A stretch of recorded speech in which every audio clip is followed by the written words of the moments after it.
Meron ulit tayong cake order.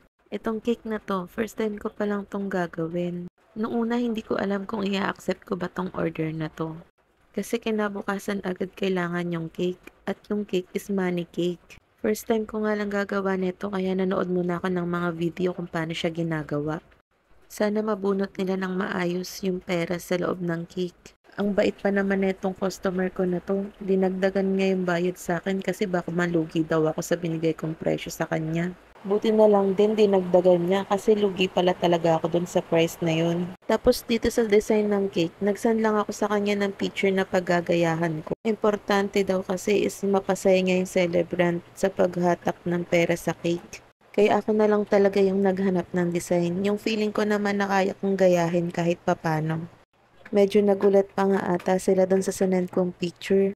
Sinabi ko naman na kaya ko pero hindi naman yung as in gayang-gaya.